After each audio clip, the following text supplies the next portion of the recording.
Welcome back to Everyday Garage. We are back here working on Paxton, the 924 Porsche. In today's video, this is going to be a huge video. We're doing all of the bodywork leading up to full-on painting.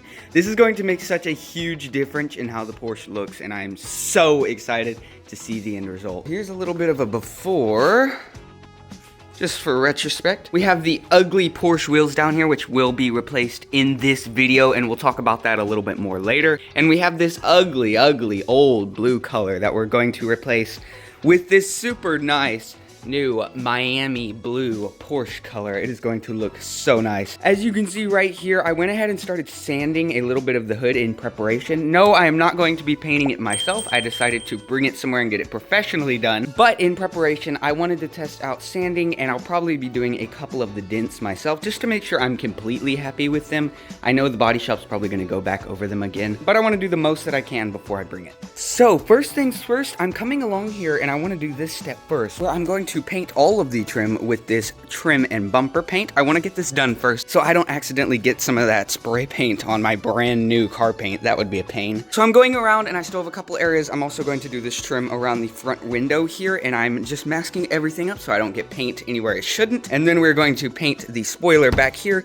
We've also got these bumpers in the back here that we're going to be painting, and there are also two in the front, as well as some trim that runs around the back window, the front window, and these windows. We're also painting these handles and the trim around the mirrors. And if you've never worked on cars before, black trim makes a huge difference on how good a car looks. Also, I didn't show this in a video, but I went ahead and replaced these window felts in preparation for painting because I did not want to do that after the paint was in and accidentally chip something up. If you want a good video on that, I will link it down in the description below. Anyway, I've got to finish up masking up this front area here, and then we'll get to some trim painting. Time to do some painting. I've got these front parts all masked up. That is the trim around the windshield we'll be painting in front. And then we are also painting these mirrors, just this little trim that goes around here on both sides, the handles of the car itself, as well as this trim around this back window, and the trim around the back window, and these bumper pads down here. This one fell off, and the bolts are very rusted, so I'm gonna have to figure out a new solution to put that one back on the car. Hopefully I'll figure that out at some point. It's time to get painting. Let's go.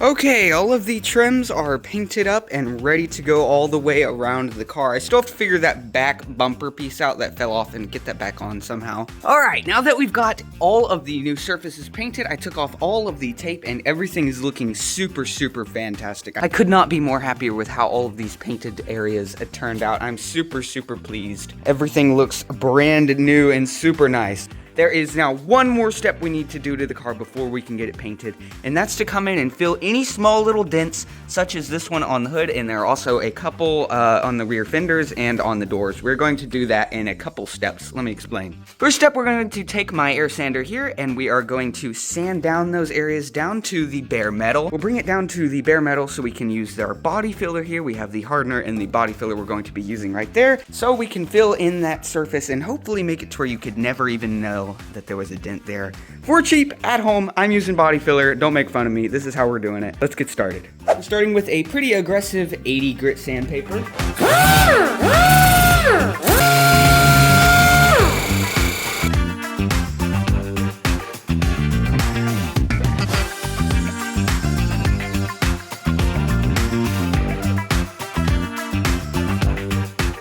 Alright, I got it down to the bare metal. Now we're going to clean the area, of course, and I'm going to leave it rough with that 80 grit so the body filler will hopefully grab into that better than it would if it was smooth. So I'm going to leave it rough like that with the 80 grit sandpaper, and now we're going to go ahead and mix up some of this body filler after we clean it up, of course. And we're going to go way over. We are going to make sure it's more than enough. It's actually quite a bit bigger of a dent than I thought. It actually stops running straight right about here and starts denting down into this being the deepest point, and then up here it's mainly just this small little area right here. So with the body filler, I'm going to fill in this whole entire area, and then we'll come back and start sanding. We'll use guide coats to just make sure we're doing a good enough job.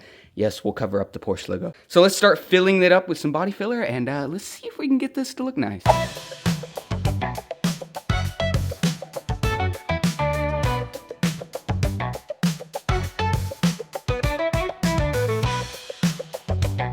right, that's the first part applied, and I definitely went high enough, I believe. As you can see, it comes out quite a bit, which is exactly what I wanted. Now, once this dries, I will come back and sand it down and then apply some guide coats and see if any areas are too high or too low, and then we'll just continue to work on this to get it completely smooth. But I think this is going to work absolutely fantastically. Let me wait for this to dry, and then we'll come back and work on it some more. All right, now it is officially dry enough to go ahead and start sanding. So let's go ahead and do that right now.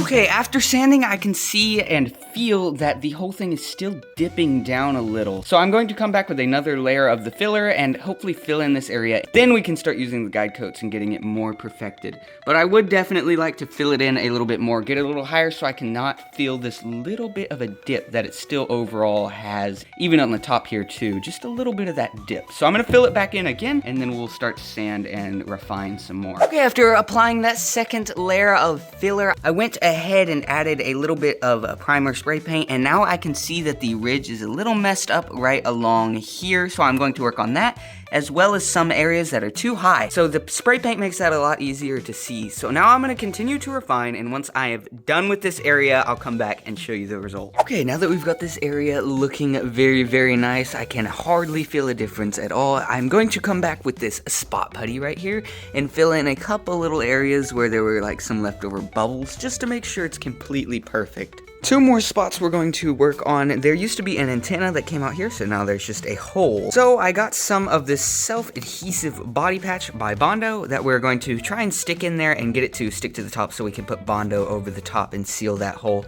So we'll work on that. And also over here, there's this split in the metal right there. I've always been very unhappy with that. So I'm going to peel back this so it doesn't melt these seals here, and then we're going to come in here, clean this up best we can, and put a couple welds right here, and then Bondo on top of that, just to make sure that this is perfect.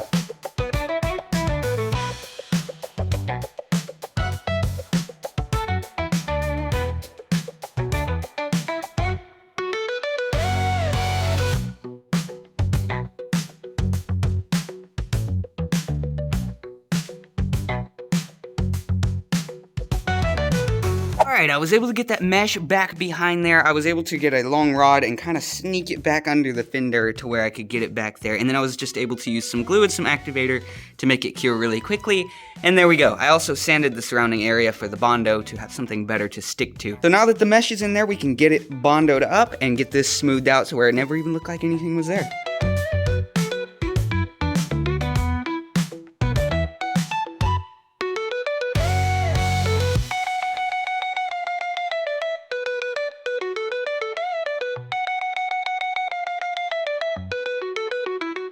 Alright, now that this is dry, let's go ahead and sand it and make it look nice and smooth.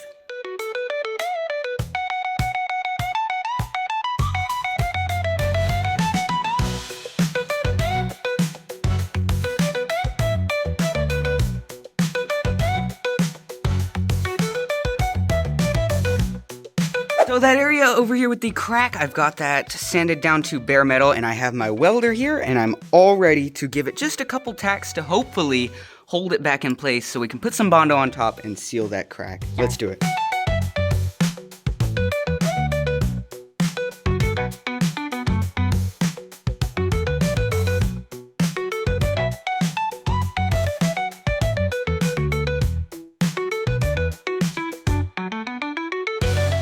I came back and put some body filler over that crack, and then we'll wait for this to dry and sand it down, and it's going to be completely smooth, I guarantee it. Alright, now I am basically 100% happy with all of the body work that we've done, and I'm super, super pleased. Now we have everything we need as the lugs just came in for the new wheels. It's time to get these installed and see what they're going to look like in the car. I don't know if this is a good idea to be doing it like this before painting, but I want to see what these are going to look like. I think it's going to completely change the look of the entire Porsche. But let's discuss these real quick. for anyone that's wanting to do this themselves.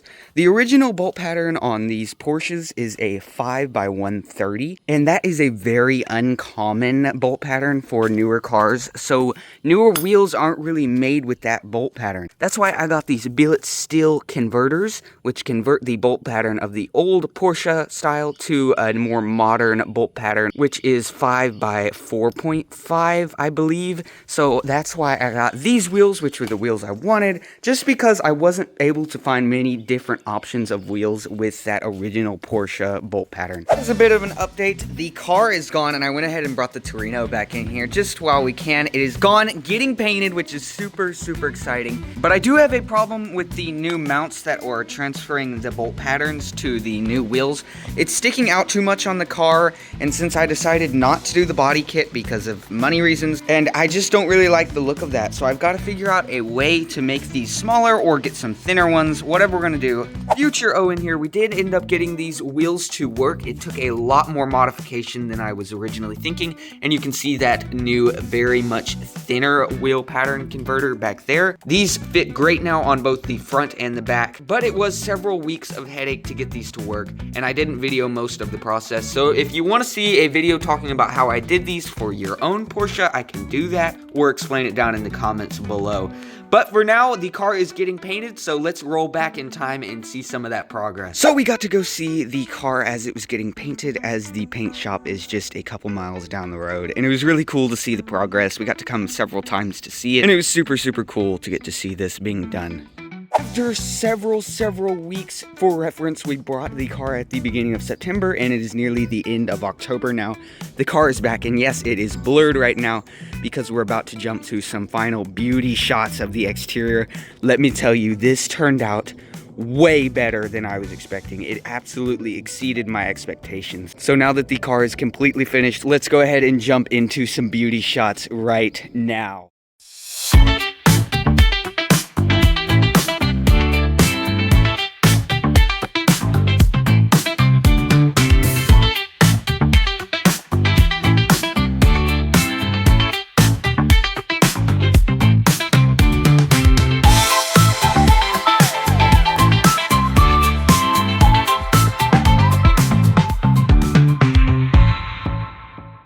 So for the most part, I was extremely happy with the job that was done.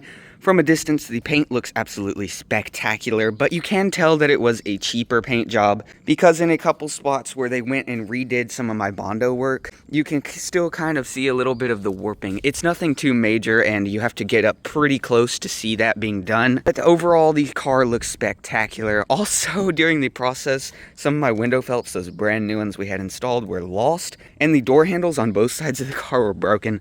So I've got new lock arms coming in to repair those. But other than those problems, the car is finally finished exterior-wise. In the next episode, we're going to jump into the interior and get all that started. And I will also continue to do work on the exterior. I would like to get the windows tinted as dark as I legally can to make it look more sporty, as well as possibly getting a front splitter, side skirts, and maybe even some mud flaps towards the back, just to kind of box it in with some more black, because I think that would look absolutely spectacular. But if you guys enjoyed this video, please do like and subscribe. That would be absolutely spectacular and huge for me. We're about to hit 400 subscribers. Thank you guys so much for that huge milestone. We're getting very close to being done, and the car looks absolutely spectacular. I really hope you guys enjoyed this video. If you have any questions, leave them down in the comments below.